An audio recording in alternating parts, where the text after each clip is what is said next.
Yes, it's been a while for a channel update of any kind, any sort. This is my wee rabbit. This is the mad rabbit. Oh, and the CUDA. Yes, the CUDA on the wildfire lift. Makes so much more room in here.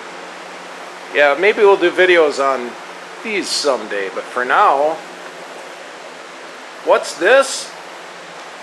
What's this in the driveway? Is that the same? No, I said screw it and just went and bought one. I just went downtown and said screw it. I'm just gonna buy a charger. It's too hard to complete mine. Oh look. Now,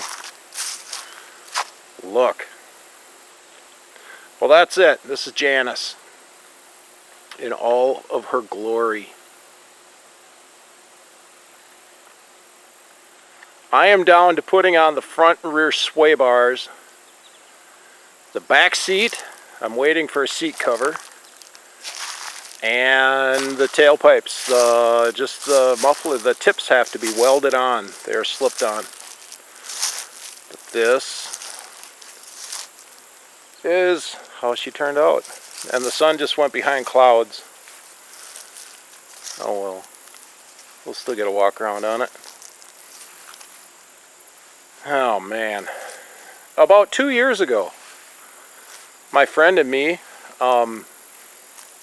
Chris, you know who you are, we pulled the glass out of this car and took the doors off and the hood, and yeah, he was a great help with a lot of lifting and a lot of stuff that I just couldn't really get.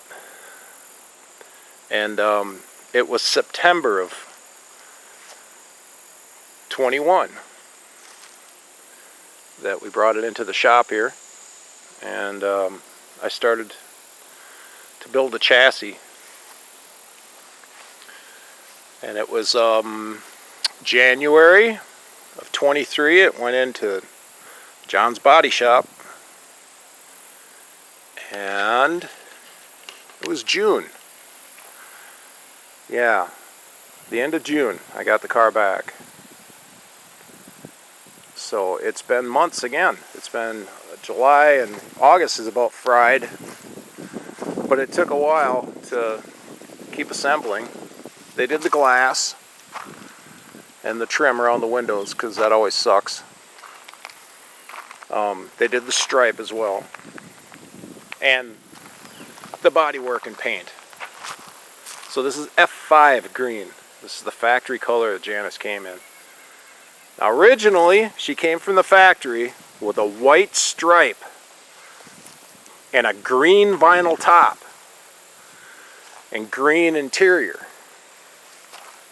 But I had to have the black stripe, no vinyl top, and black interior, because black was somewhat affordable.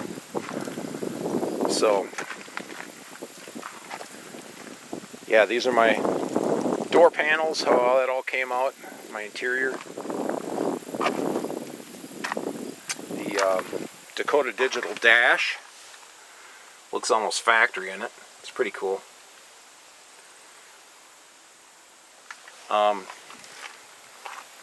Yeah, the seats are pro seats, and they fit all right. They feel good. The factory seats for this would run me about $5 grand.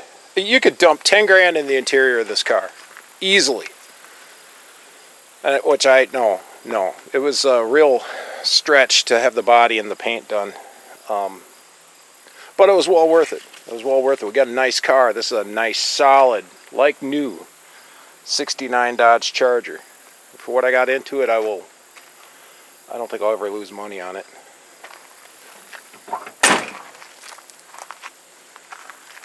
Yeah. A few hours a day, that's what it's all about. This is not about how to rebuild a car. This is not, oh, look at me. This is, I'm so great. Or this is what a few hours a day. This is to show you that you can do this. This stuff can be done, even if you're in very feeble, not so good shape.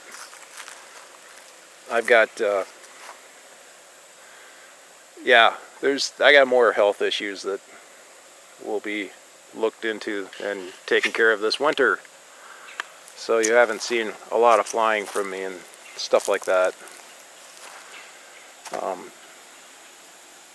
Yeah, as of August of 2023, it is still legal in this country to build an old muscle car and drive it. So that's nice. But I can't fly my model planes where I want, when I want. That's illegal, because they're drones. Yeah, because my airplane, my Gwillows model is a drone. I saw a t-shirt that said, "Don't piss down my back and tell me it's raining." And that's where that goes.